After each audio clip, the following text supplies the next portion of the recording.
we're live. He says we're not.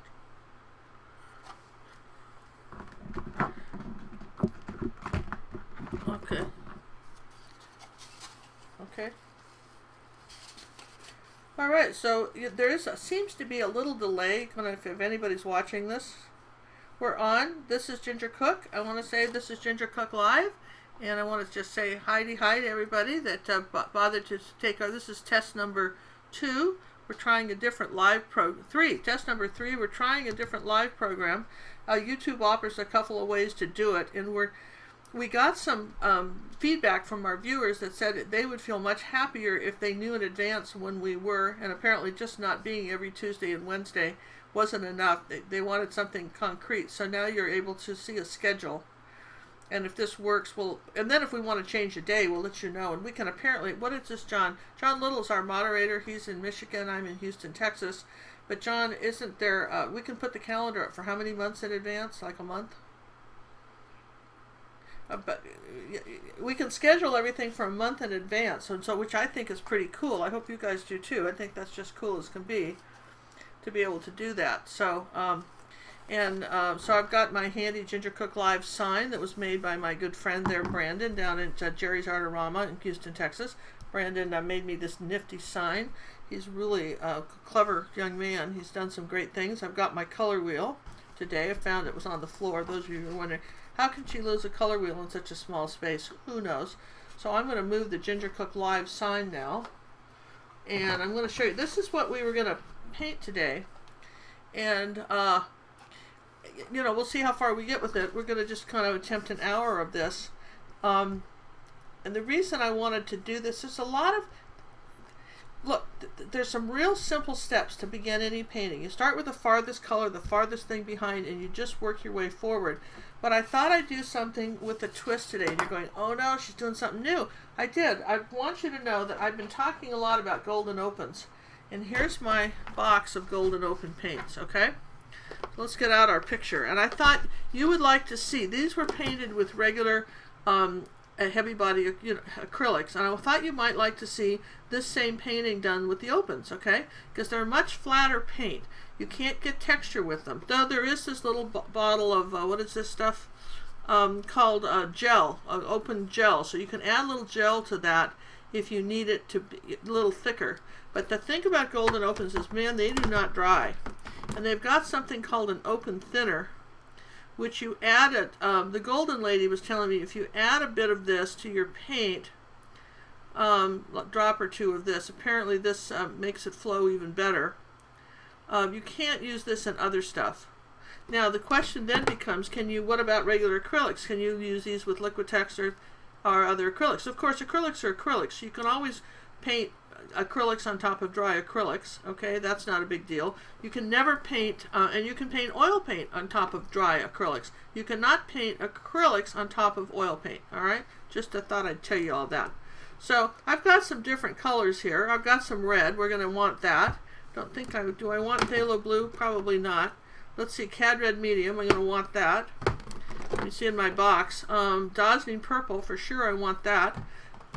What's this one? Van Dyke Brown, don't want that. Burnt Umber, yeah, probably. Let's take Burnt Umber. Big White, yes, nothing wrong with white. And now look, this is golden. See, it says open on here. This is important. It's different than your regular golden paints, okay? So this is and nickel azo gold. That is the most beautiful color. Golden just makes that. It's very similar to Australian sienna from Matisse, but it's a lovely color. I'm going to grab that just because we can. Let's see, Cad Yellow Medium, for sure we need that, okay? And I'm not, even though my set came with some greens. It's called Jenkins Green. Yeah, let's mix greens. Come on, let's not be lazy. And then they've got another one here called Green Gold, which sounds pretty. And that would be probably beautiful in this picture, green gold. Let me zoom in real quick and let you look. You can look in my box too. Isn't this great? It's my little box of stuff. Green gold would be pretty in this picture. And I'm not saying that you shouldn't buy these greens. I'm just saying that if you learn to mix your greens, here's something called Viridian Green Hue, which is going to be really blue-green. Don't want that. Phthalo green blue shade. Nope, don't want that. Alizarin crimson. That is a great color. That's like a wine red. That is a good color to own. Alizarin crimson, just saying. Get that out. Raw umber. Raw umber makes a good unity color. We'll hang on to that. We'll just put it up like that. Maybe we want it. What's this one? Indian yellow. Yeah, I don't know. I'm looking in here. I would really like some yellow. And here's ultramarine blue, which is good for greens. Did I find a phthalo blue? Surely I must have found it. There's a titanium white. Where's my phthalo blue? Van Dyke brown. Alizarin crimson hue. That's a nice small one. I think originally, oh, phthalo blue. Okay, so here's our two blues. I mean, I keep my palette pretty much the same. Occasionally, Indian yellow hue. I don't think I have yellow oxide, so I'm going to make do with those yellows. And we're not going to do the green. We'll leave the raw umber alone. Sap green hue. That's interesting. Well, we're not using that either. Okay, so, all right, there's our stuff. I don't know that I want this thinner, and I don't want the gel. Could have used the gel, and I'm going to switch out the tubes of the big white for a reasonable size white to fit on the stuff. All right, that's our little pile of stuff. Okay, so far so good? Yes. All right, because I thought, you know, and you can use just your regular paints. That's fine. And so who do we got here? You're going to say hi to everybody that's shown up. Say hi to Bonnie and Marty and Stephen. Hi, Stephen. And listen, you know, just to remind you guys, like we're going to start, even when you're using your regular paint, let's just put out some white. And I want both blues. I'm going to put out phthalo blue, Phthalo, phthalo blue. I always spell that wrong. And then it's short for thylacine blue or something like that. And then ultramarine blue. And you guys know the difference between those two blues. Ultramarine blue is the color of the Atlantic Ocean. Let me get my microphone closer. Is that better? Ultramarine blue. And then let's see, I think we're just looking at this. You can tell this is like a cheat sheet. It's almost, we want both reds. So we want Cad Red and medium. And maybe a little Phthalo crimson, which is your Phthalo crimson, in case you're wondering, is your primary red. You know, when we talk about primary colors, red, yellow, and blue are not colors you can mix. You have to own those. And, you know, probably white, too. You can't mix white. You know, it's your own white. So, even though white isn't considered a color, but just so you know, you've got to have those. So, Phthalo crimson, and your brand may call it something else, but it's your primary red. Cad Red medium, if you think about it, we're going to put cadmium yellow medium next to it. And here's what you know. What do we know about that? Well, cadmium yellow medium is your primary yellow. That's your yellow on the color wheel. So if you think cadmium is the ingredient that makes it yellow, and red and yellow make orange. So a Cad Red medium is going to be an orange red. Does that make sense? I mean, does that help you remember it? You think about cadmium, and then it both says cadmium, like that. Okay? So that's helpful. And then Phthalo crimson is your primary red. Okay, and yellow is a primary. And blue is a primary, but blues are primaries, but ultramarine blue is the color of the Atlantic Ocean. It's like the color of blue jeans, navy blue sailor pants. And phthalo blue is tropical. It is almost a turquoise blue. Okay, it's a very warm tropical blue. So those are just some things I can share with you as I'm going. Let's see, what else did I say I was going to put out? I'm going to do this nickel azo gold. You don't have any, but I'm going to show you what it does. I'm just going to put azo gold. Now, Golden makes a really nice, wonderful brand of acrylic paints too. They're just wildly expensive compared to the other brands. When I say wildly, they're more money. And I try to encourage people, you know, if you're painting a lot, and there's nothing wrong with these paints. They're lovely. I don't get paid to sponsor anything. I just happen to have these, and I talk about them occasionally. So I felt like I had to show you what they were. But conversely, let's see. I said I was going to put this one out too, Indian yellow, because I didn't have a note to self, get a yellow oxide in this. But if I didn't have a yellow oxide, I could add purple to yellow and get something very close to yellow oxide, by the way, if you didn't happen to have any. This is Indian yellow. We'll put that out. We don't know what it is. We'll put it out. I can't remember. And let's see, what else? Oh, yeah, I said alizarin crimson. This is a good, if you're just going to buy yourself a present for the holidays, own some alizarin crimson. If you do a lot of flowers or, you know, colors and use a lot of red, this is a great color to own, alizarin crimson. So we'll put that out there. One of the fun things about doing these live shows is sometimes I just wake up in the morning and go, you know what, I'm going to talk about this. And then I think I said burnt umber. There really isn't any burnt umber in this, but I'm going to put it out anyway. We'll mix it. You know, we've changed all kinds of stuff. Burnt umber. And then let's see, that was pretty, oh, purple. Purple. So that's pretty much our plate here. And now Golden says that you can take regular acrylics and mix them. And the Golden lady, I was just talking to her, the rep, last week. She came to Houston and I sat in a 2.5-hour lecture on this stuff and took notes again. And which was great. It's just got to tell you, that was lovely. And however, and one thing you may not know is that Golden, do you see how this paint is on the tube here? They pay kids, and you know, Golden's made in the United States, and they pay kids to come in after high school and paint these color swatches on the tubes by hand so you can see exactly what the color is. I think that is absolutely remarkably wonderful, because this is why I tell you to make your own color books, because once you print it, it doesn't look like the color anymore. So if I were to, you know, do a book on color and print it and publish it, it wouldn't look like the colors I'm painting. It can't, because and again, Golden recognizes that, so they have somebody come in, these kids, and make color charts, and they paint the colors on the paint tubes, and you know, so all right, you want to know this is wildly expensive? There's some hand labor in this. Just, you know, they have to pay those kids something. They're not in there volunteering, doing it for free. And then of course their ingredients, they like to say they have more pigment. Who knows? I'm just going to go ahead and put some white out now. Here's my white. Now what's interesting is you see the white, Golden opens. Now what's interesting is this will stay wet for 3 days. If I just leave this like this, it'll be wet in 3 days. So some people feel that even though it may be a little more expensive, the opens are the same price as their regular paint, but if you bought the opens, you might save paint because it's going to be still good for a while, so you're going to throw out less. That makes sense, doesn't it? All right, so there's the ultramarine. Let's see, here's some ultramarine blue. Haven't used these in a while. I think Golden opens are really good for portraits because they get a lot of blending, and you can see it's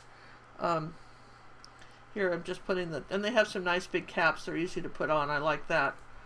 Let's shake it up. And then here's a little phthalo blue green shade. Okay. Okay, and you can see it.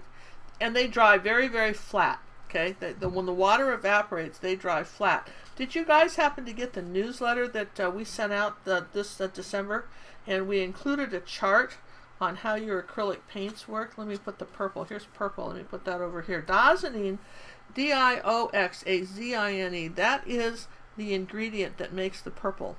That is a wonderful color, because even though red and blue make purple, which is true, you can't really make this purple. This is a purple that it's really you have to kind of tone down. All right, here's Cad Red Med. Question?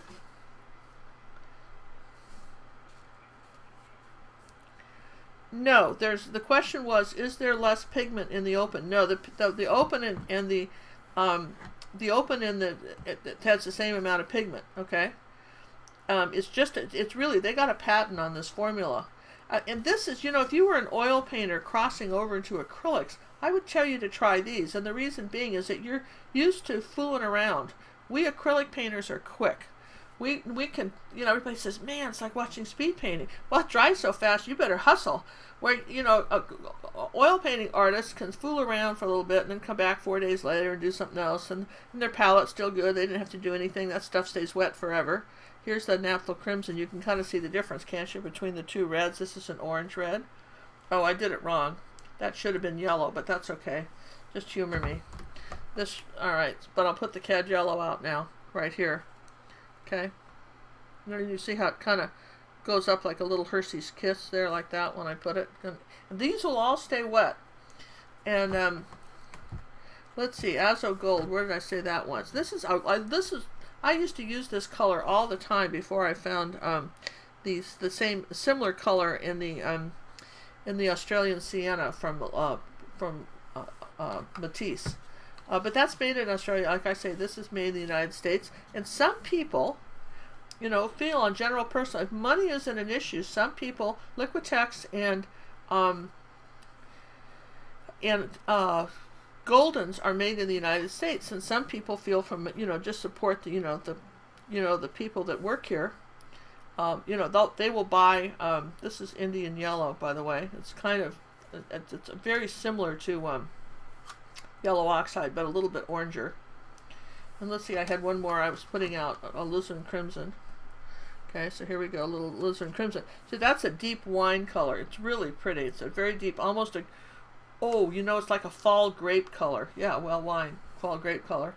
And let's see, what was our other one? Burnt umber? Yeah, we'll just put it out so you can see it. Now look, I want you to see this plate. Now you see it's all kind of spreading out here. You see it's kind of going flat on the plate.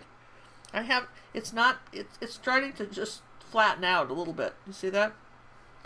Alright, so we'll put these, where will we stick these so we can find these again? Alright, I'm going to move everything off of here like this. I'll just pile these all over here and hope I can find the white I will put. Incidentally, you use white like so much that my big suggestion is put white right in front of you when you're painting. Put it right in front of your picture. If that's the color you're going to reach for all the time. And get in the habit, like here's ultramarine blue, but when you turned it upside down, they weren't willing to pay the kid to put color on the other side. So take a little ultramarine blue like this and just put it on the back side too, so that you have it. Now probably that wasn't real clever because this isn't going to dry, but you know, even if I just smear a little bit, I'll know that's blue, right? And that'll dry pretty quick because it's thin. I'm just saying, always get in the habit of putting the color on the back side of your tubes, not just the front.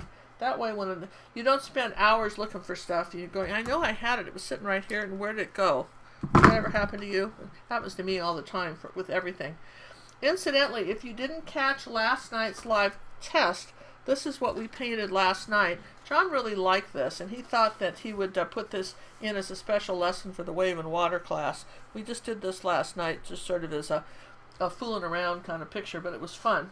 And for those of you who don't know what our Wave and Water class is, now we got to get rid of the pretty soft green felt table here thing.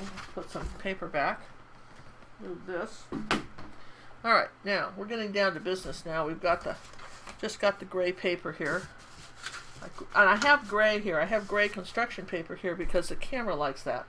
All right, I'm gonna just take a tablet out here. Of course, there's nothing in this one, but that's okay. Let's try something with some paint in it. Let's see, what do we got here? 2 Paramounts. I might be tempted, I'll tell you what, I think Golden Opens would be better on linen, but I don't happen to have any linen sitting here. If I had it, I would show you the difference because it is a very smooth. This is sort of a rough canvas right here.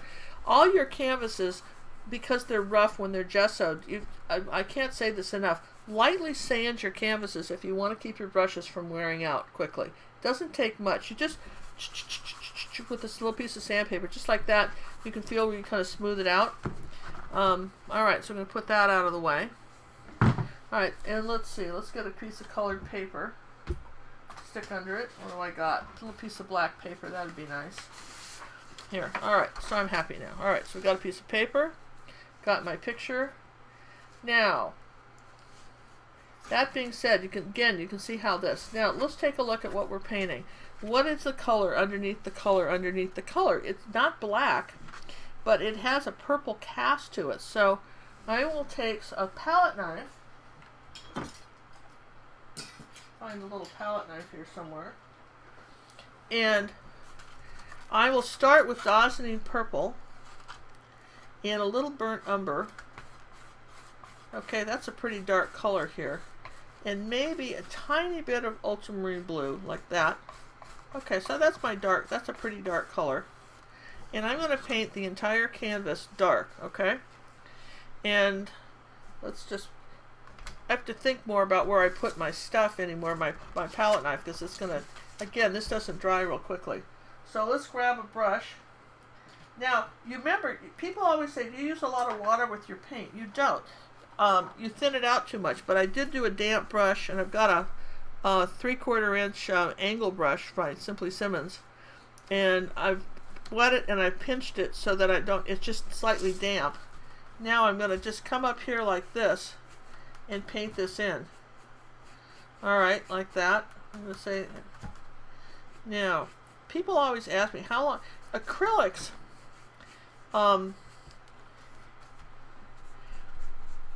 they paint differently depending on the grade that you're buying. For instance, this one, if I should have added a little thin. The reason you want to use thinner with something like this is it will not dilute the pigment if you put water. For instance, if I wanted to have this be, where'd my thinner go? If I put water, that dilutes the pigment. But if I add thinner, for instance, to this, if I add a drop of thinner to this, okay, put it on the brush. Now I'm going to show you. It makes like a glaze, okay? It makes like a glaze, but the pigment's still going to stick to the, it's like a polymer. The thinner is like a polymer, so the pigment's going to thin. But now look how it made like a very thin, you can see through it. Do you see that? So generally you wouldn't want that, okay? Generally you wouldn't want that. So I just wanted to show you, if you were going to do a thinner, when would you use the thinner? This is a good time when you're playing with your underpainting. You can see how it makes kind of a glaze. And if you did water, it might not adhere because you lose the molecular strength of the pigment. Okay. Thus, look at newsletters. So now I'm just putting some more paint over this. Okay, like that. And I'm just going to go ahead and paint this dark brown. I know it looks a little purple. I'll put a little more brown in it, a little bit more ultramarine blue in it. You can just, this is what I love about underpaintings, is the nice thing about it is that you can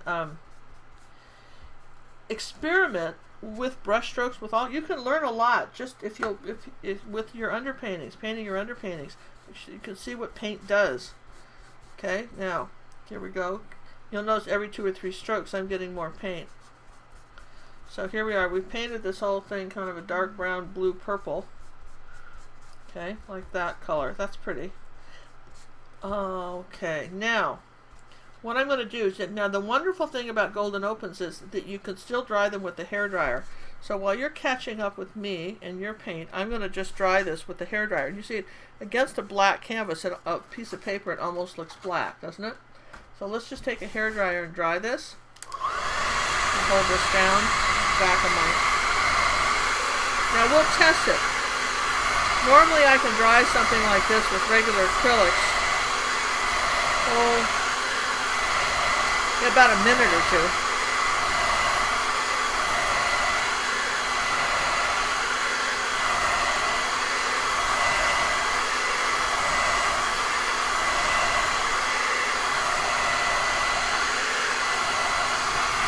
And you can tell when it starts to dry because it loses shine.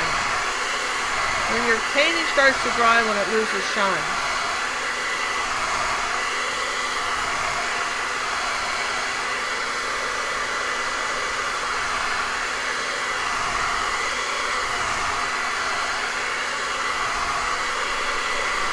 Still tacky.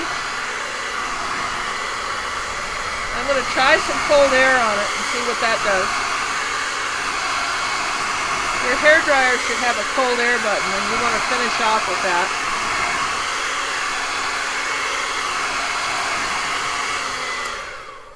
So it's a little tacky in a couple places, but it's probably going to work. It's a little tacky here. Just dry that real quick right there. I'll put the hairdryer right there. And one thing you can do is take something and force the air back. Like, see, this ruler is forcing the air back on the canvas. A piece of cardboard, something, force your air back.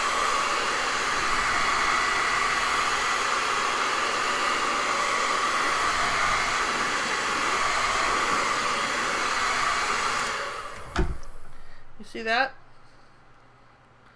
Alright, now let's see. That's pretty good. Alright, so now we're going to take a piece of chalk, though it is not as dry as it would have been if we've been using just regular acrylics. I got to tell you, it's not as dry. It feels slightly damp, not as dry. So now I'm going to come up here about 3 inches with my chalk here. I'm just going to put a piece of chalk, and I'm going to come over here about 1 inch and put a piece of chalk. Come up like this, and then I'm just going to come up kind of like this and put in this rock formation just very easily. It's got like about a kind of a ledge like this. Comes down. Here's a little piece of rock. You can chalk that in. Here's another little rock ledge.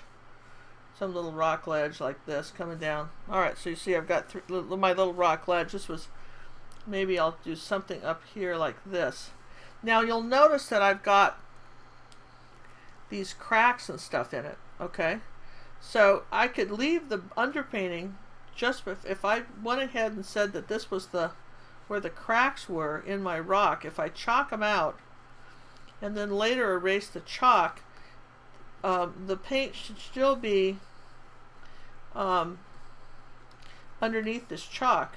You know, of course this probably would work better if it's dry, but again, you're using probably regular acrylics, okay? And then I'm going to come up here, and I know I've got a tree up here like this. Like that. Okay, so I'm just kind of seeing where I am, and I'll make sure I've got it up high enough here. 3 inches up here. Yeah, okay. So what do we know? We know that there's some trees back up here, and then there's some foliage. This is a fairly simple picture. It looks complicated. It's pretty simple. The other day I went out and I bought, I think I've showed you these before. These are Conti pastel pencils, which is, you know, kind of chalk and a pencil. And then I found these on the internet, and these, because I wanted the sharpener. You can't just use any old sharpener with this, okay? So I'm going to just open this little package up, and we'll see if we like these. Don't you love it when we just test new stuff? Then you don't have to go buy it. We'll just see if we like it. This was cheap, though. These were like $3. They were cheaper than the Contis. Just saying, they were really cheap. This was called the General's Charcoal White something. Alright, so here's my sharpener. I wanted them because I wanted to be able to sharpen this one. And it doesn't work in this anyway, so it only works in these. Well, that's clever. Okay, so what do we know? I know that I've got a couple of trees going up here like that. And yeah, that does work, right? I'm going to just put in a couple of trees like this. Some little white trees, which I will then paint over. I've got some over here like this, and I like the sharp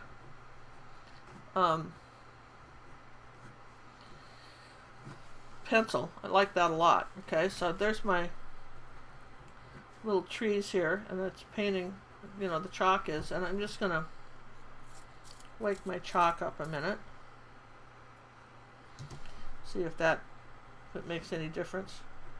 Alright, so I'm going to I'll start with those. Those are the background trees. And that requires a very thin brush. And I think I talked about this last night, is that when you have a brush that tapers to a point, and you really like it, this is called a Bestie from, Jerry sells these, but it's a liner brush, and it comes to a point, and what you do is you put it in water, and then you take your rag, and you twist the brush and pull it like that. It's real important. Now we're going to go into our white here. Now in this case I am going to mist a little water on it. Where'd my water go? A little bit, because I want it a little bit more flowy, and I don't want to use the just going to add a little tiny bit of water to this because I want this line to flow. This is pretty thick. And you see how I'm twisting the brush around? And I'm just going to come up here like this. Oh, this is nice. And I'm going to just, the harder you push, the fatter the line, right? So trees are fatter as they go down. So there we go. There's a nice, so that painted very nicely. I'm going to say that. I like that. Now I'm going to do another one. Maybe this one is very thin. To just barely touch it. Just pretend like it's sunburned, and it just, the lightest touch possible. For these lines, you know, this little tree that's coming down like this, maybe comes in here like that, and I get new paint for each tree. maybe I'm going to say it Ys. Trees always Y. They have these little branches. And the thing that you've got to remember when you're putting in trees is that as they go out in their limbs, everything gets thinner and thinner. And generally speaking, you want to go clear to the top and off the canvas. But in this case, I'm not so worried about it because this will all be covered with foliage. All right, so here we go. But this seems to be covering nicely the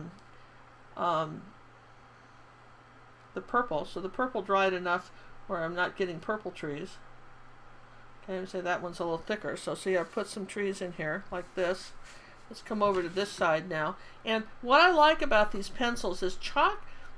Painting over chalk is a little bit like painting over sand. It drags, but these little charcoal pencils, you can paint over your line and it's not going to pick up enough to cause a drag. And again, paint for each one. Barely touch it. Let's say that there's a little bit of a tree and there's a trunk here, and let's come up this way now. I'm starting from the bottom and going up. It depends. People say, do you start at the top and go down? It depends on the direction you're painting it. I'm painting flat, so my arm is just resting on the table. If you were an easel, you'd do this a little differently. Okay, barely touch it. You can always make a tree fatter. Try with the thinnest line you can make, and then just, add some depth to it. Now, if you've got it, if your tree limbs are too fat, dry it and then come in with a little purple next to it and give it some, that purple dark color, and give it a little bit of a dye. Okay, just take some paint off. Okay, so let's move this out of here like that. All right, and then I think there may be a few little, I'm just going to say that there may be something up in here. This was a forest, so I'm going to add some leaves like this. I'm not going to connect it, little branches. I'm not going to connect it to anything. Maybe I'll come up here. Oh, yeah, I forgot this one. Let's put this one in. Some sort of little tree here, something here. Forgot these. So, John, are you still on the phone with me? No. Oh, he is. Okay, he is. I just don't know. Don't know. So, there. So, see how easy that was? I mean, we got a pretty good picture and we haven't done much of anything. Okay. So, now remember, paint order. This tree is over on top of this orange stuff, so you can't put this one in. These are behind it, so that's why we put those in. Oh, make sense? Okay, so this little brush, what happens to it? Goes in water, rinse it off, and just kind of make sure that you've left it in water. Now let's just take a minute and very quickly dry these.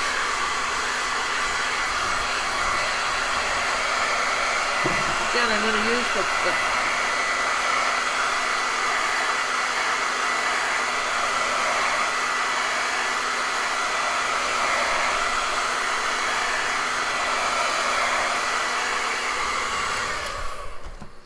maybe you're just looking for,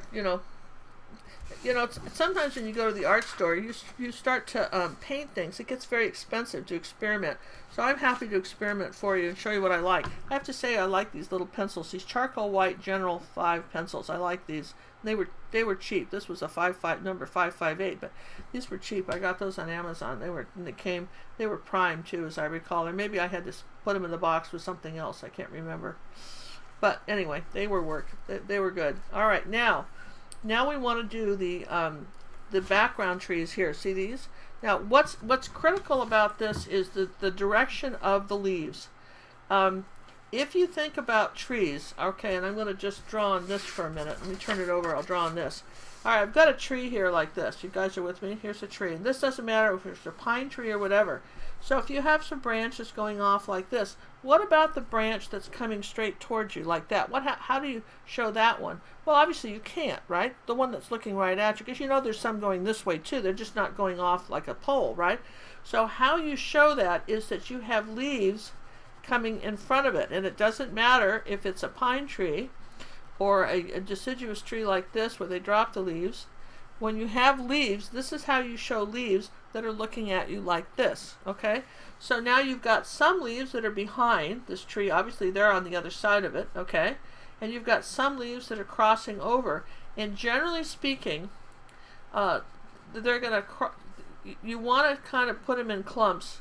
Birds should be able to kind of fly through your trees. And but if you can do some brush strokes like this, little tiny ones going in this direction, don't get them going. If you put a leaf like this, it's falling. Okay? If you have a leaf like this, it's falling. So I like to keep all my brush strokes very impressionistic style. I keep them all going this way. Okay, like when I'm showing the leaves, you know, and then I have some leaves as they get out farther, they're tiny. That's kind of important, okay? So let's very nicely, now that you've got the whole deal on how to do that, let's take a angle brush.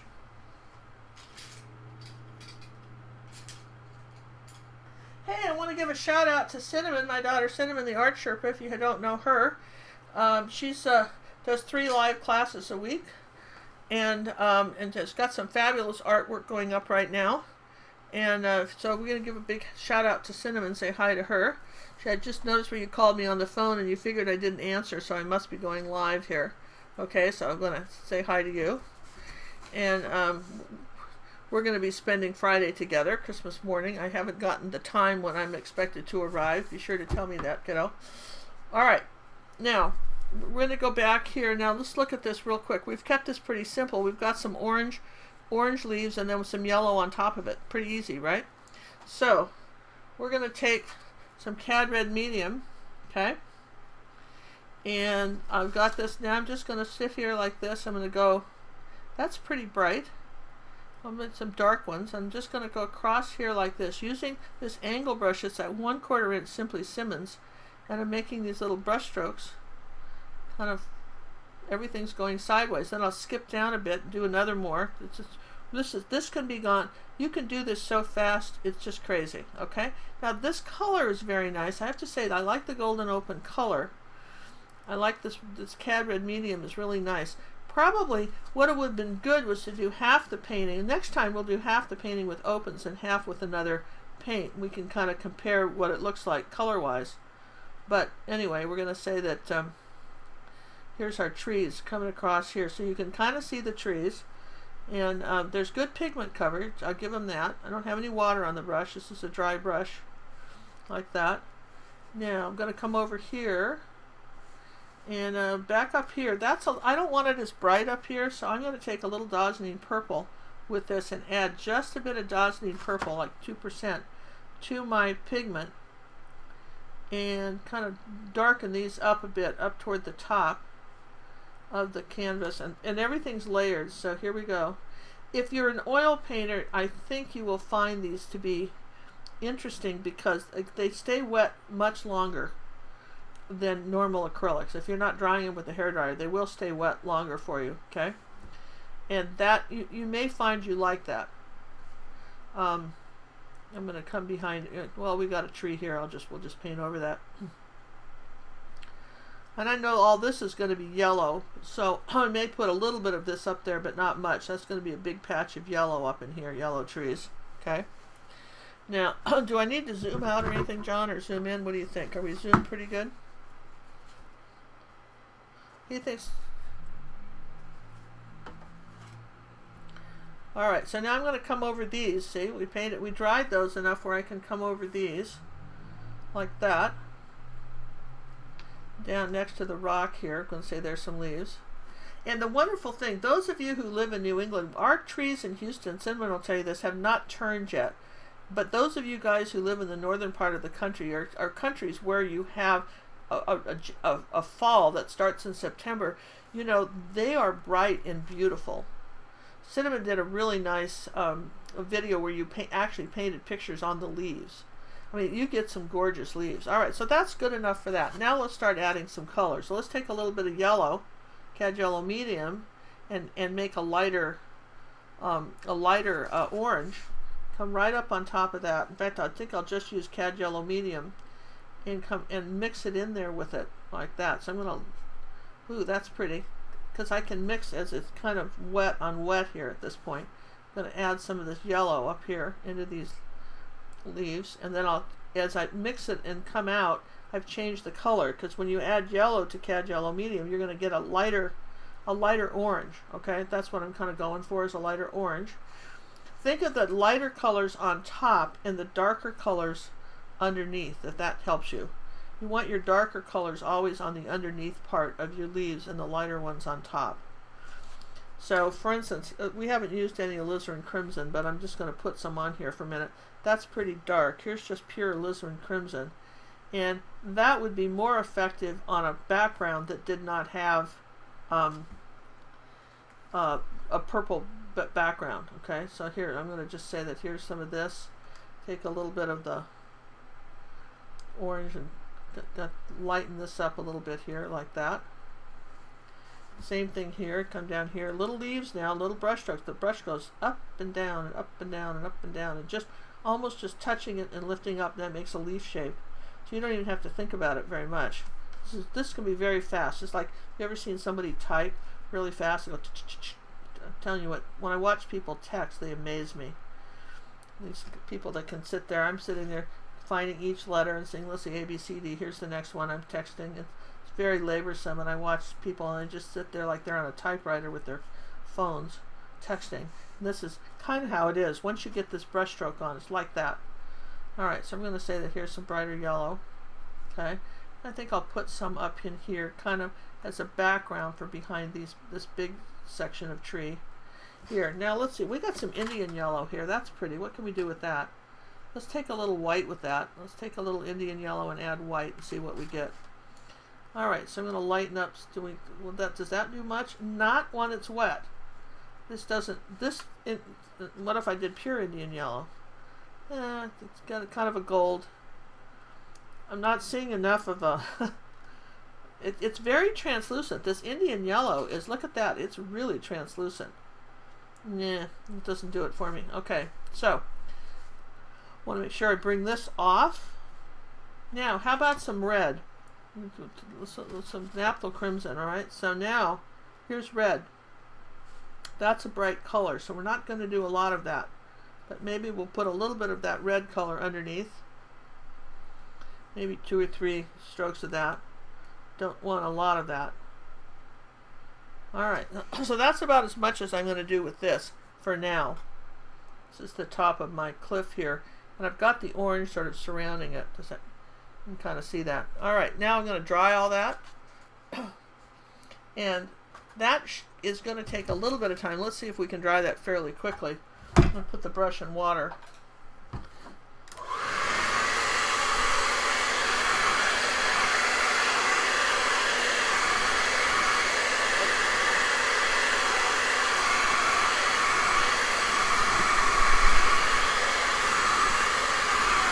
Particularly want it dry in this section here.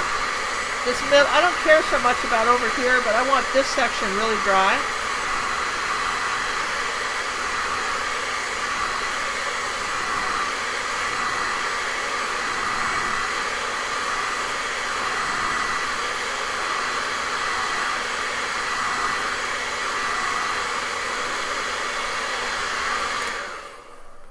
Now, it's not completely dry. I have to say that it's a little tacky, but I think it's dry enough for me to put another layer on. Sometimes it's like, you know, if you can kind of almost skin the paint over, you're okay. So, let's start with our small brush, and that's kind of dry now, and it's kind of dry around here. No, change brushes. I'm going to go ahead and put in the rocks, and then we'll finish those trees. So, alright, so I want a light gray. So here we've already got purple. And I'm going to take some white, like that, okay? Then I'm going to get a little Cad Red medium, and a little ultramarine blue, and a little more ultramarine blue, a little more Cad Red medium, and a tiny bit. Let's grab some yellow. I'm going to grab some Indian yellow. That's pretty. I want this gray color. Okay, so, and let's see, I want it more blue-gray, so let's add a little bit more blue to it. There we go. I want a blue-gray color. How about a tiny bit of phthalo, like less than 1%? Oh, that really made it blue-gray. That's pretty. Okay, so I've got this sort of blue-gray color here. You guys can see how I'm making that. And let's add a little more red to it. Okay, so I'm going to come across my rocks like this. And I'm not going to try to, in your case, if you left where you put the cracks, you can then just paint around the cracks for the most part, and you would be okay to just erase the chalk. I don't think this will dry well enough to be able to pull that off, so I'm just going to paint over my cracks. But in your case, if you've seen me do this before, wherever you leave the chalk, it sort of protects the paint underneath. So we're starting off with this sort of gray color. Now remember, this dries very flat, okay? This really does. This dries very flat. I want a little more blue in this. Add a little more ultramarine blue. And it feels a little sticky. If somebody asked me what this paint feels like, it feels a little sticky. That would be the best example I could say for that. Now, right over this edge here, like that, coming down on the cliff. This is my first layer of gray, some sort of gray here. You have to start with something, so just pick a color and start with that. So that here's our cliff, like that, and then let's just keep going. Let's put a little more blue with that. I come down here to the bottom, right on top of this purple, and paint this out. Now, as you go over this, this does paint very quickly. Give them that. All right, so there's the. It's a little blue. Let's put a little more gray with it. Okay. All right, now. So now what?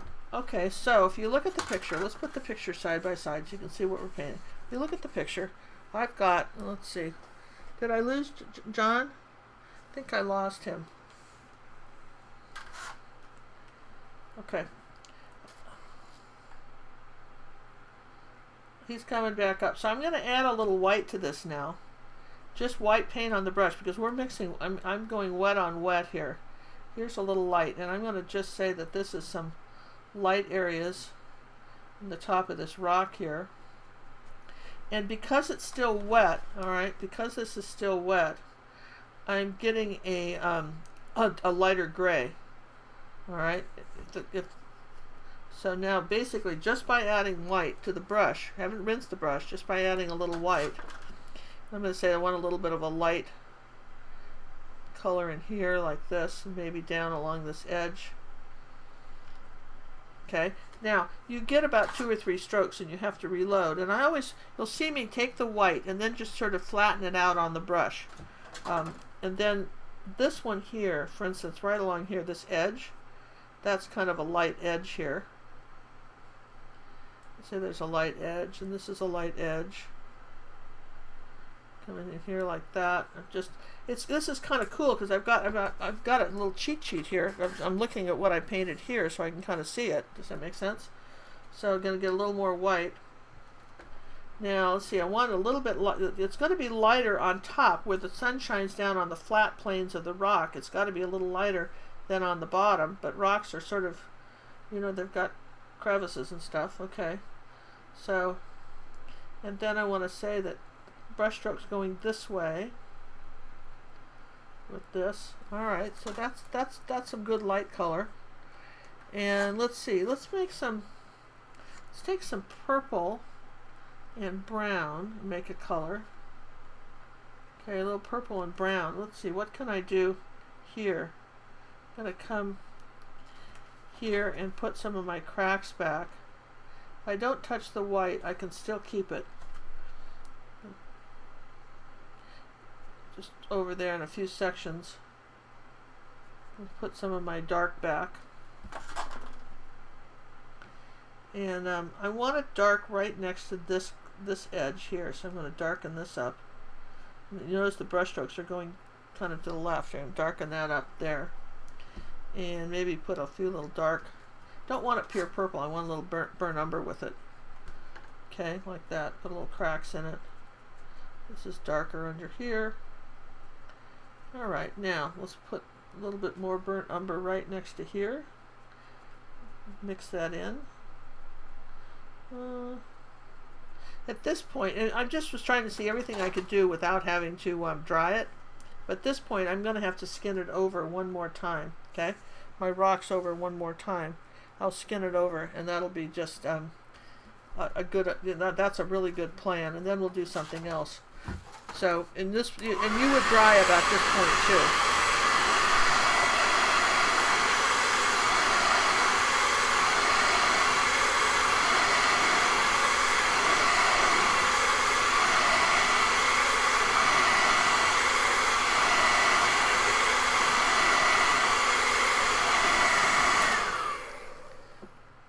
Now this white is thicker and it's very wet. See here, that white is not dry at all. See if I can force it to dry.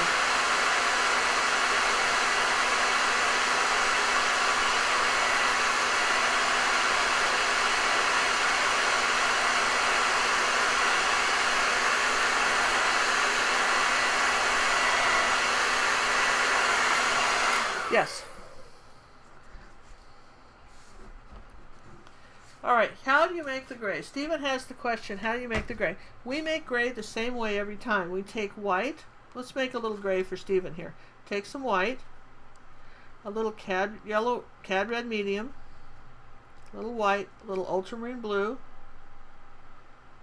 and just put a tiny bit of yellow oxide or yellow in it, like that, and you've got a gray. Now if it's too of a yellow gray, that's kind of a yellow gray, so I'd add a little bit more blue, and there's my blue gray. Okay, so it's really white Cad Red medium because it's got yellow in it, and ultramarine blue, and that's how you make, that's a pretty good gray. Now if you want it bluer, then add a little bit more blue to it, and might even take a drop of phthalo if I wanted it kind of a warmer blue, warmer gray. If I add a little phthalo to it, I've got more of a warmer green gray. Okay, for instance, like that's a good question, so I'm going to just warm this up. So I'm going to add, I could add a little bit of this blue color. Now I've made a bluer gray, and if I add just a tiny bit of this on here, again, grays are either green grays, yellow grays, purple grays, or blue grays. So the trick is what color, what shade of gray are you making? You've got to kind of look at that. Most people think that you would just use black and white and use just black to make a gray, but that makes a very dead color, which is why we're using colors to make grays. Okay, and if I lighten that gray up here, again, I can come up to these rocks and add another layer of sort of light on top of that. Okay, I'm just kind of looking at the picture, seeing where I want the light colors. Like this, where my chalk is, I want to go this way on the edge. Yeah, learning how to make grays, that is a good exercise to just in general, is to really kind of figure out how you're making grays. And because if you can learn that, that is a wonderful thing, because we do, for instance, that's the color of shadows and snow, for instance, too. So it's good. And we do a lot of grays. We mix a lot of grays in our pictures. Okay, so all right, so there's, you can kind of see, there's my my cliffs. Brought some stuff down like that. Incidentally, Stephen entered our nutcracker contest and sent us a wonderful nutcracker, and we didn't do an age thing this time. We could have had a kids category, but really his was right up there with the adults. We didn't think we needed an age category for his. His was terrific. And if you haven't voted for nutcrackers, if you haven't gone to our gingercooklive.gallery site and voted for a nutcracker, we've got this great contest. I think like 29 artists entered. You could enter. You were allowed to enter more than one. I had demonstrated, but you had to kind of do your own thing. I had demonstrated some videos on how to do nutcrackers. And then if it's, my daughter Cinnamon's still on, she probably isn't because she's like pretty busy, but she and I, last Thanksgiving, we painted nutcrackers on her site, Heart Party, and we went over there and painted nutcrackers, and so then I put them up on YouTube, couple of ways to do nutcrackers, and then everybody entered, the nutcracker contest. So what you need to do, move this out of the way, you need to go to gingercooklive.gallery, and you'll just see where you can vote for the nutcracker. Now here's the caveat here. That means here's the kind of a deal is that you can, it's the computer, so you get, every person can vote once, but one computer gets to vote. So you can vote for 3 different ones that you like, but you can only per computer. So is that right, John? So if you voted on your computer, then you'd have to go to, say, your phone to vote or something like that? You could go to your phone, and then maybe you could go to your iPad or something, but it's per computer. So sometimes that people get their whole family. Remember, they all have to vote from their computer or device. So just wanted to say that. And all right, so we're back here with our picture here again. I think we're doing pretty good, don't you think so, you guys? I mean, fairly good for the hour. And you're seeing how, now I have to say that this white is very sticky to me. And, but my paint's old, so I'm going to just try, let me try something. Let me try remember I had a large tube of white too that I hadn't opened? Here's a large tube of white. I'm going to come up here and put a little white up here. I want to see if that still is sticky. I've had these paints for about 4 years. I don't use them very much, you can tell. Is this as sticky? Maybe, I don't know. All right, I want a little bit of light back up in here. One thing for sure is your acrylic paints cannot freeze. Did you know that? You can't let them freeze. Not that these ever have, but you just can't. Just saying that. Okay, so here's a little bit of white like there on top of this. Okay, so I want to then go ahead and put in, just taking brown paint, burnt umber, I'm going to go ahead and put in my tree. And I'm just going to say that there's my tree here to make sure. Got a nice tree coming up here like that. Now, it's not going to show very well. Why not? Because it's brown against dark purple doesn't show up for sure. It can't. This is what we call a value change. You've got to watch that when you're painting. Here's our card with the values on it. If you get colors that are too close to the same value, in other words, if you turn this picture into a black and white picture, and they're too close to the same value, they're not going to show up. So what does that mean? Well, you'll notice in this picture, I put color behind next to the tree so that you can see this part of it. And I'll take maybe a little bit of yellow and white and just lighten up this side of it, maybe even some more white here. Lighten up this side of the tree and say that, okay?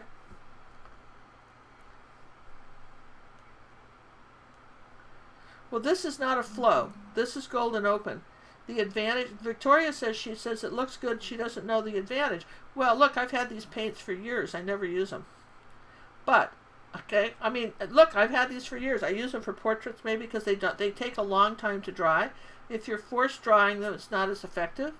So what is the advantage? Well, if you're sort of an art junkie like me, where you just want to own everything. Oh, let's own some of that. That looks good. What does that do? I mean, that's me, man. If somebody's made something, I want to buy it. But conversely, I prefer a heavy body acrylic by itself. This is fine, and there's but for instance, oil painters who really are used to everything being such a slow dry thing for them. You know what I mean? Nothing dries for them. And they would probably prefer this. I'm probably, if they were changing into acrylics, they would love this paint because it does take a long time to dry. And the advantage of this paint, for instance, is you leave it out on your palette, it is still good tomorrow. So I guess there's less waste. So much depends on you as an artist and what you prefer. They're more money. All the Goldens are more money. They're quality paint. They're really good paint. And it so much depends on your budget. But I would say that all the professional paints, you really don't want to use a student paint. You want a professional paint. That's just my personal opinion. And those are all, you can tell if it's professional if the red costs more than the white and so forth. If the paints are all a different price. Now I'm going to wipe off. So, all right, so I've got this tree in here. Now I want to put in the yellow tree. So I'm going to say that I want a green. Now I'm going to get some Cad Yellow Medium and a little Phthalo Blue, and I'm going to make a green color, and then I put a little bit of yellow oxide in it, more yellow. All right, that's too bright. Do you see that? So how do you darken a bright green? This is like a circus green. This is a mistake that amateur artists make all the time, is they'll use a circus green. So how do you tone that down? You tone it down by, okay, well, this is so funny. This is how we talk about how did you lose the color wheel in 10 seconds. Okay, here it is. Here's the color wheel. whenever you're you know, red and green are complements. That means that they're opposite each other on the color wheel. So if your green is too bright, add a tiny bit of red or brown, because brown has red in it. And if your red is too bright, add a bit of green. So that being said, I want this more of a kind of an autumn thing. So I'm not gonna try and waste any more paint fixing that. I'm just gonna add some more yellow. Then I'm going to take a tiny bit of Cad Red Medium, because that has yellow in it. Now I've got this sort of mossy green color, still bright.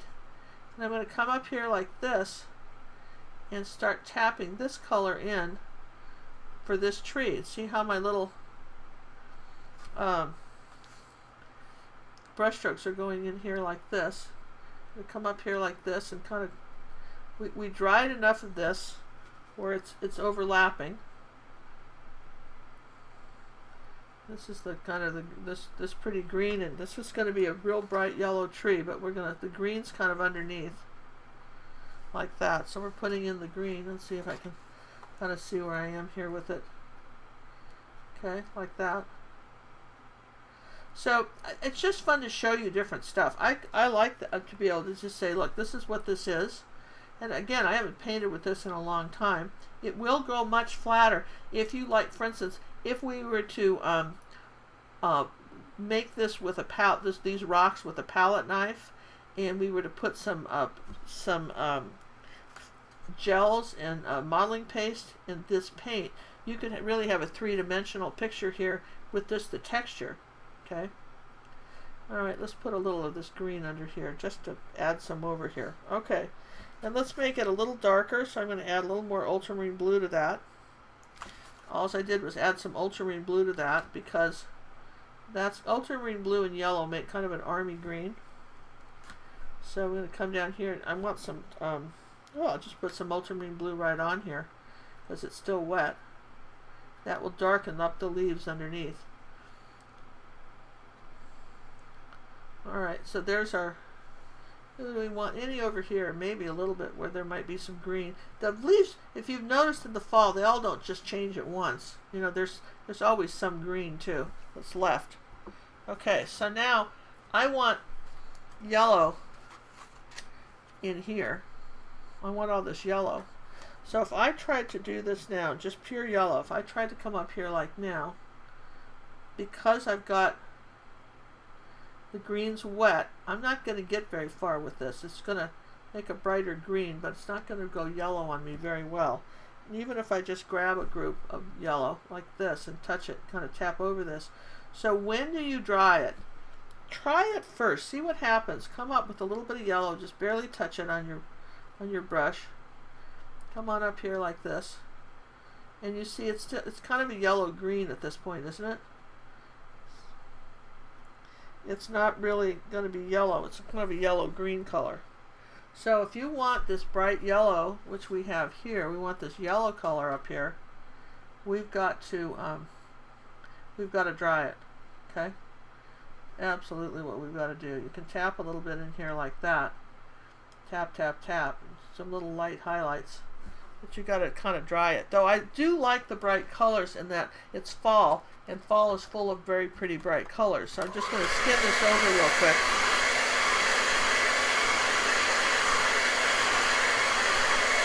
And again, there's no real quick with Golden Opal.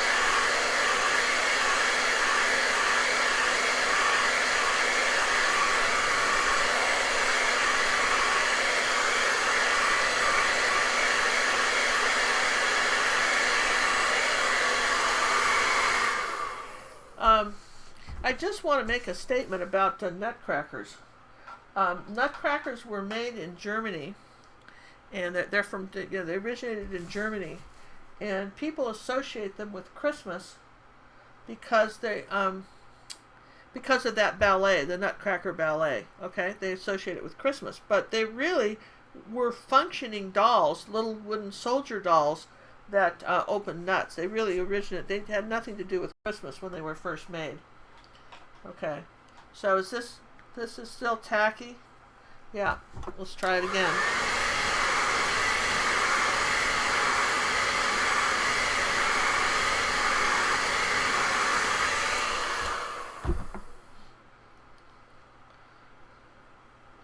All right. so where are we here? This is pretty good though, right? Alright, let's start with a clean brush. Now, we've had green on that brush, and now if you want to go into pure yellow, you've got to rinse that off. When you rinse a brush, wipe it off on a rag and pinch it, and make sure that no color is coming out on the rag, because if there is, you want to make sure that it's clean. Alright? Now, I've got a little bit of yellow here, but it's been mixed with green. I don't think it's going to be pure. So let me find some Cad Yellow Medium again.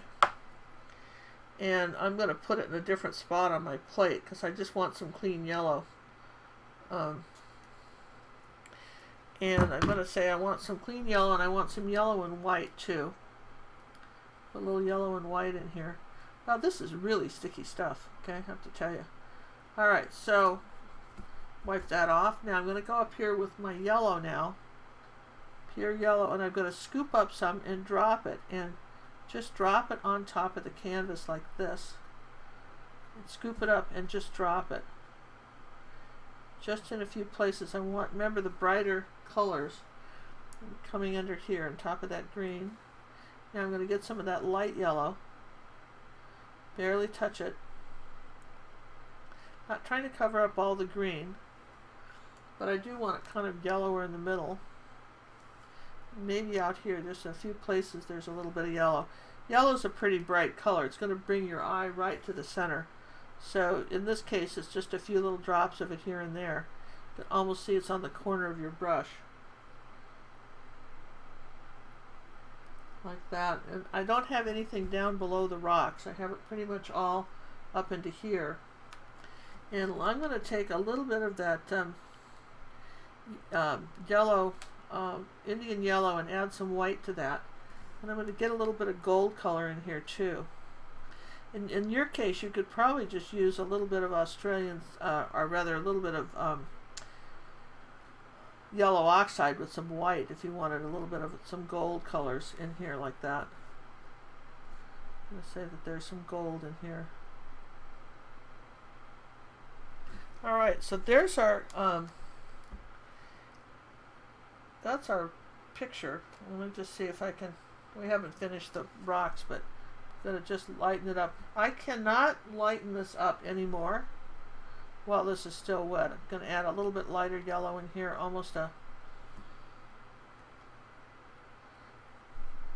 yellow only paints over white, so if you want it really bright, you'd have to come back in a couple places, paint some white, let it dry, and then add a few drops of yellow on top of that. Yellow is the happiest when it paints over white. Now I want to come back with a little bit of kind of our orange color, Cad Red Medium in yellow, and I want to put a few little bits of orange, break this up, just up in here, right on top of that, like that. Just break that up in the middle. There. Alright, so we've broken up the tree a little bit, like this. And again, it's all patterning. And what happens if you got too much? If you don't have any place for birds to thrive through, well, you know where the purple is. You can put some purple back. If you need to break up a space in your tree, you got kind of carried away. A little purple back here somewhere. You need a little space like that. Like right in here, maybe I'll just break this tree up, this tree branch up here with a little purple. So don't be afraid to come back and put your background color in too, because that's really pretty. Now my monitor is looking kind of green, but it really isn't in the. This looks green on my screen, but it's actually yellow. Do I need to refocus something, John? Should I try to get a better color? What do you think? Because it's really yellow here, and I don't know. It's showing green on my monitor, and this up in here is all yellow. And it could be the way this paint. This is where the paint reflects. Let me put this one here.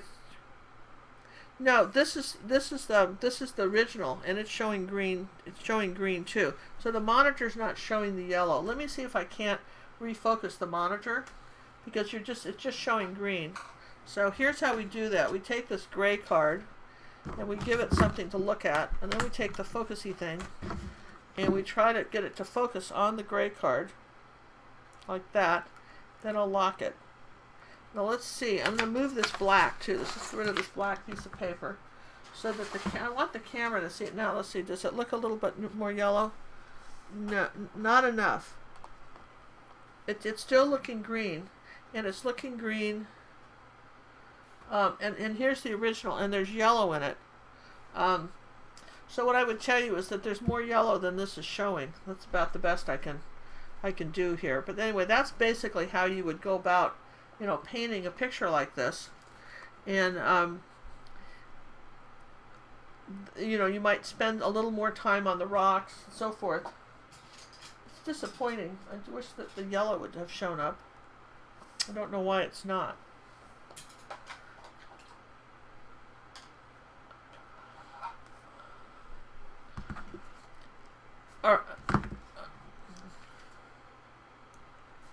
All right, we're going to try something else. We're going to try to get the color right off the gray card.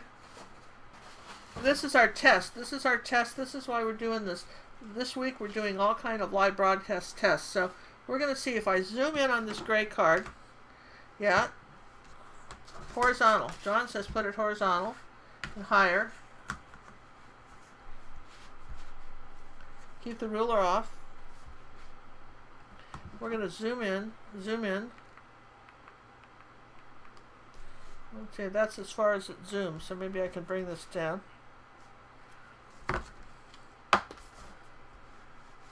Okay. Okay, get everything else out. Okay. Now, this is gray. This is gray. Yeah, gray paper. And here's our grayscale. There's our grayscale, right? Should I put that on there? No. Let's try that. Okay, so now I'm going to focus. I'm going to focus on this and lock it. Did it focus? Did it even do anything? Alright, so let's move this. It has to have something to focus on. Let's move the ruler.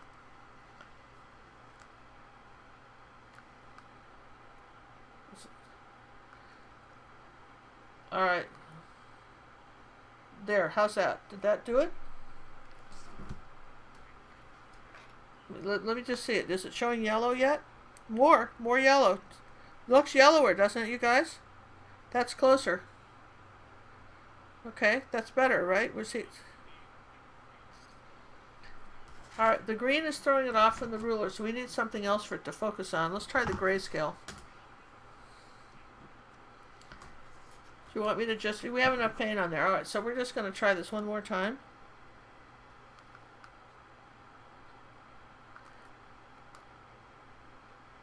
It's not moving. It doesn't want to move. Try the grayscale. Let's do that.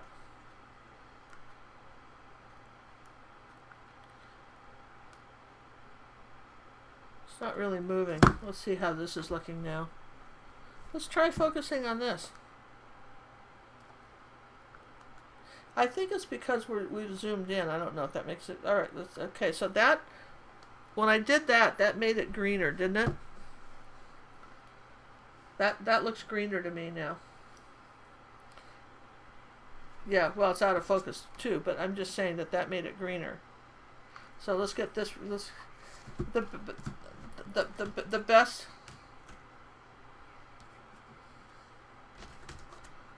Okay.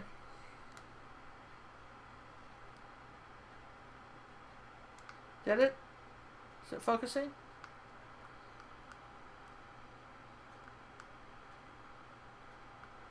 Alright, let me touch the camera. Let me go up here and touch the camera. See, I lost you. Okay, gotta plug you back in to me. There's a focusy thing on the camera. Let me go try that. Is that doing anything? Yes. Okay. Now let's try the picture.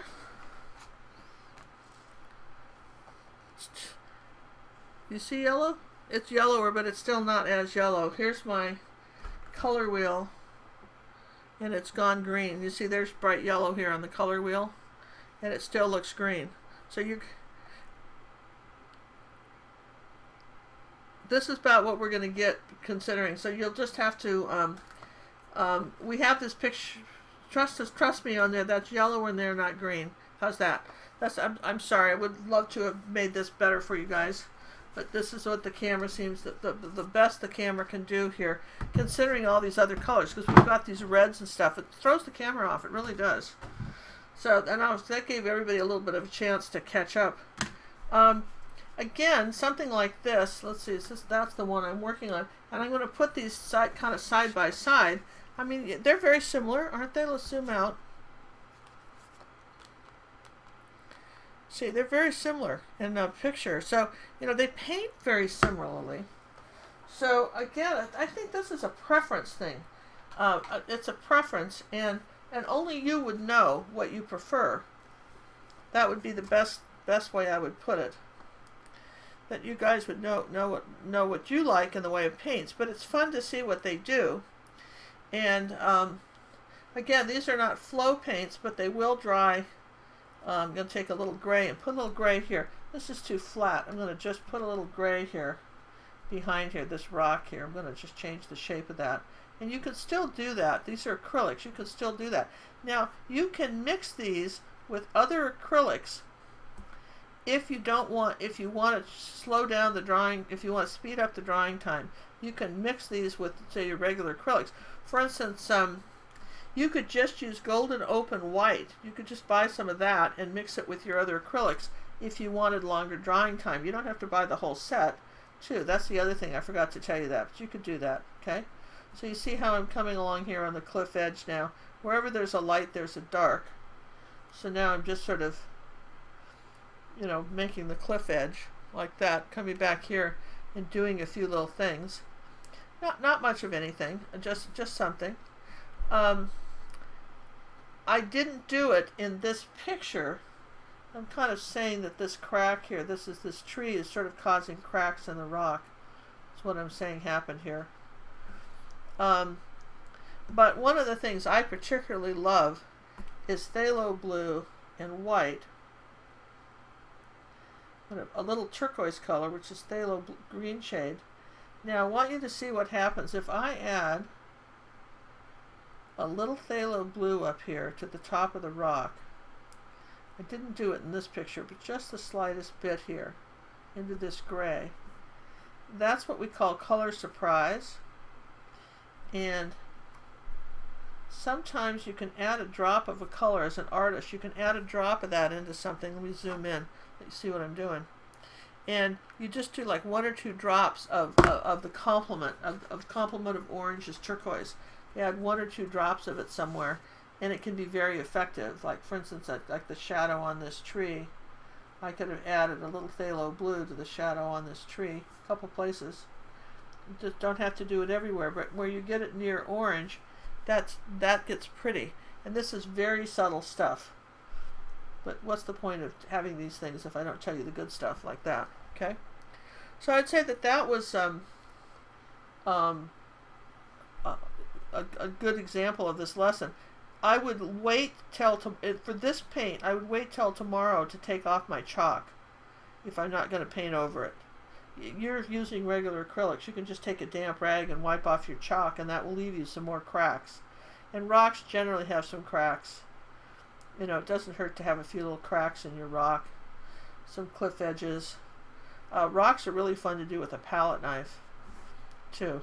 And I wouldn't use this paint with a palette knife. I would for sure not.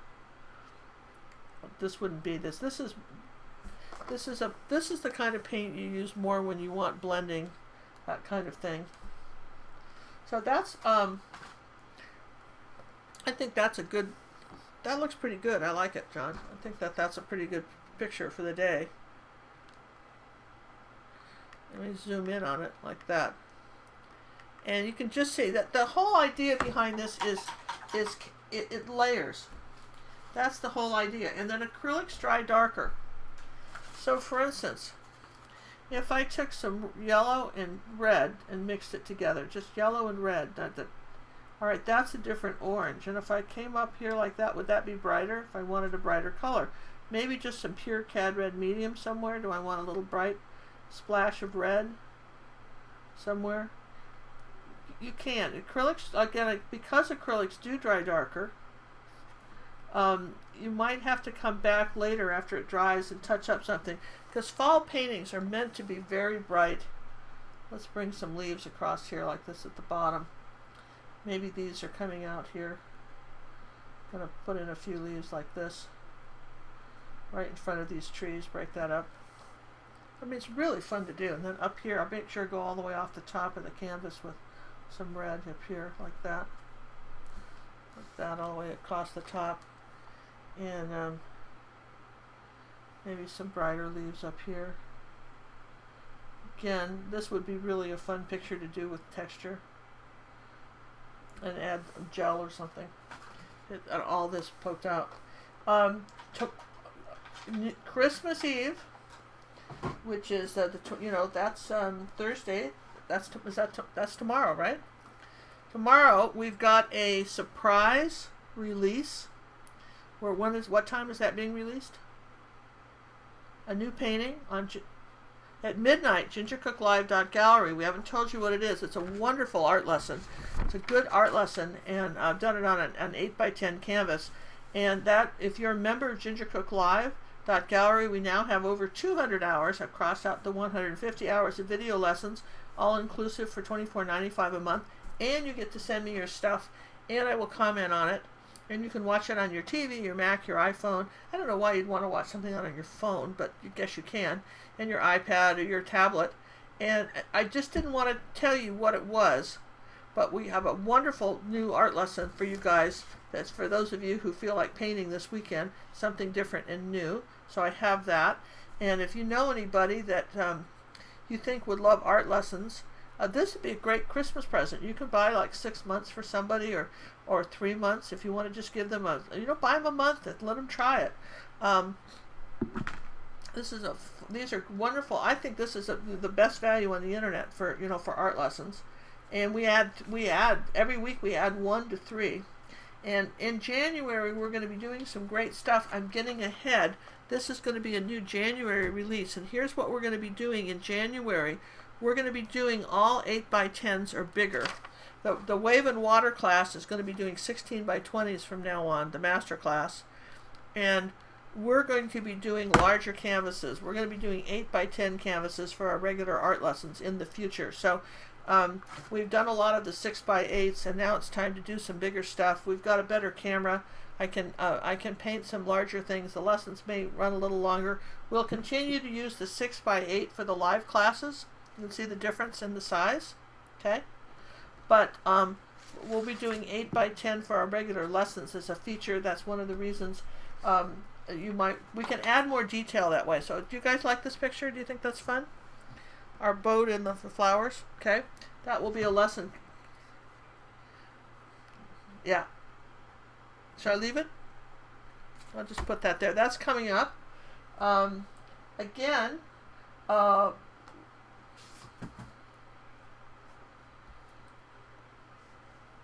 yeah, Victoria. I just wanted to say hi to Victoria and Mama Green. Here's what's happened on Pinterest.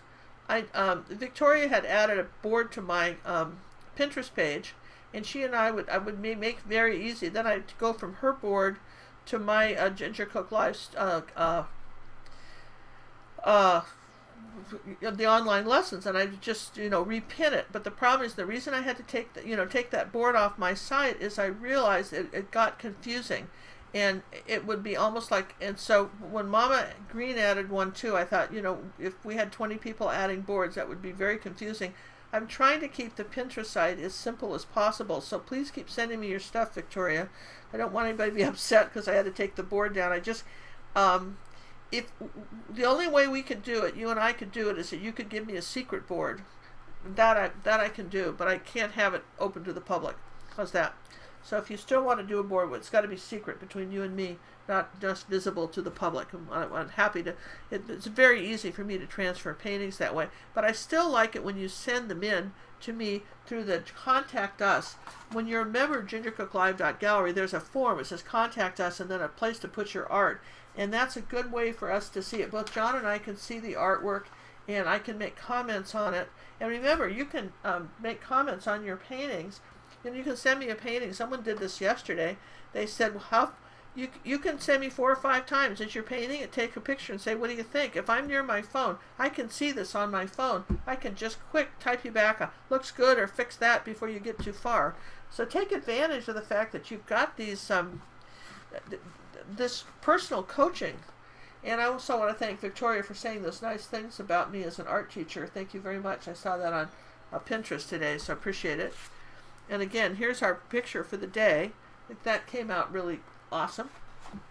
And don't forget to congratulate our artists who entered our contest for the Nutcrackers. And you know, that contest was that was a spur of the moment, not very well thought out. We just said to John, we should have a contest, and we had one about that fast. And I appreciate the fact no one had any warning about this at all. Next year, we're going to go for, we'll have contests. We'll try to give you a month warning or something, some advance warning about what we're going to be doing, and so that you can be thinking about it and give you more time to play. But those of you who stopped what you were doing and drew and worked that out, we appreciate it very much.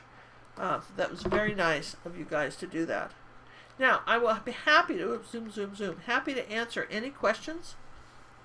If anybody's got any.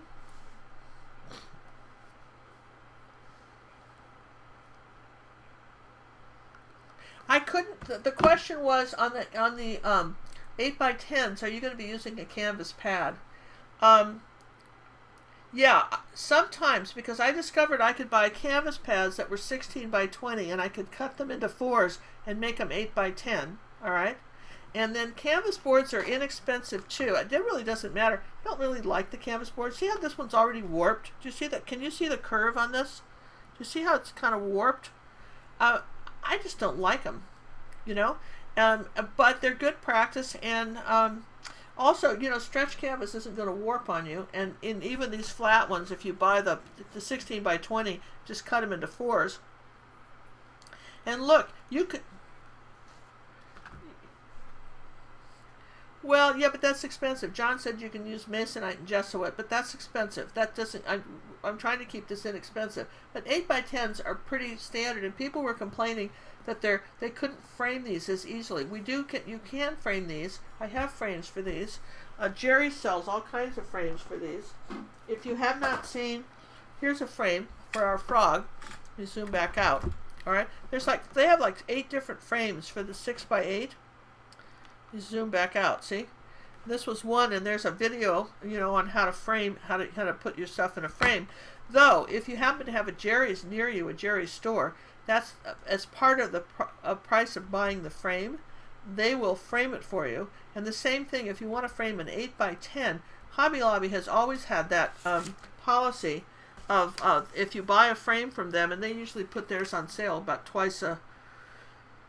at least once or twice a month, you'll find Hobby Lobby will put their picture frames on sale, and they will put it in a frame for you as part of it. Though I did show you how to do that on a video if you want to frame something. So, and again, that's just, but these small ones were meant to be like almost art sketches, so that you would get the idea of painting it without wasting a lot of paint. Then you can take a 16x20 or something larger and make a very nice picture. And so again, it just depends. Also, consider going to the art store and buying a yard of canvas and just cutting some canvas sizes, the size you want. You can do the math on that too. Then, if you're doing homeschooling, that would be a good math problem, wouldn't it? All right, my yard of canvas costs so much. How many 8x10s can I get out of it? How much will that cost me, as opposed to buying just a stretched one at the store? You know, those are fun little math problems to have. You can do that. And again, we're going to be doing 8x10s, and I thought you guys would appreciate that and make it bigger. Something more special about the art lessons. Any other questions? Hey, happy holidays, you guys. For those of you who are celebrating Christmas, I want to wish you all a Merry Christmas. I will see you, John and I will see you next week on our live. We will post the schedules. Be prepared for some new days for live classes, because we can post schedules. Not to say we won't still be doing Wednesdays at 1, but be prepared to look at other days. Sometimes our calendars can change, because we can give you advance notice, which we think is very fun. And we're exciting. And Stephen, your elephants are coming. Stephen or Witzel, your elephants are coming if Witzel's here.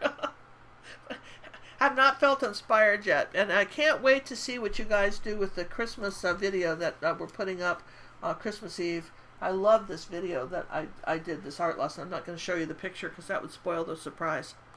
So thanks very much. Appreciate it. Bye. Oh, did you tell him to rewind?